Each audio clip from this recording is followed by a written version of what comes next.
So when I talk about story as light, I'm talking about the illuminating power of story. And that is looking at story's role at illuminating the cracks in the system, story's role in illuminating the outliers and creating new narratives around them so that we really build momentum around movements, and then story's role in illuminating the future. And I think then it's about how do you create spaces for people to answer questions collectively and start to co-create solutions. So what we don't do is we don't tell them what to do.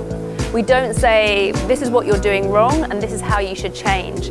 We say, these are the challenges and we are going to create the spaces and give you the tools to think about how you want to solve them.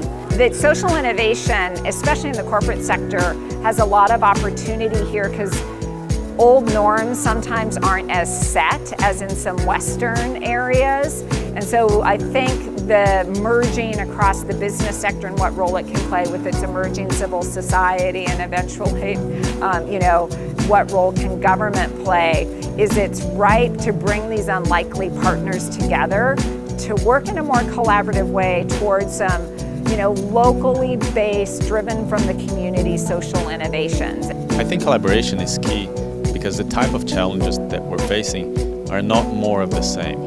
They're more complex, they're more nuanced, and they need different perspectives. So harnessing the collective intelligence will be key to solving these problems. Well, movements bring people together with a common cause and a shared sense of purpose, and they can reshape markets in 2-3 really big ways. One is they change social norms, so they change what people expect to demand. So the second thing is that movements are important to the supply side because movements are really where innovation comes from, I think.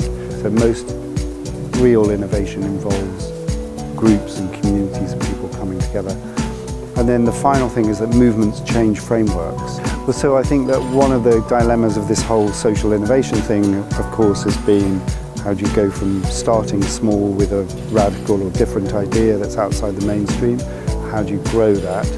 Overcome them. Well, I think this is, what we have to grapple with is, social innovation has to be about bottom up and top down. We have to engage with politics, we have to engage with bureaucracy, we have to think not just about supply, but also demand.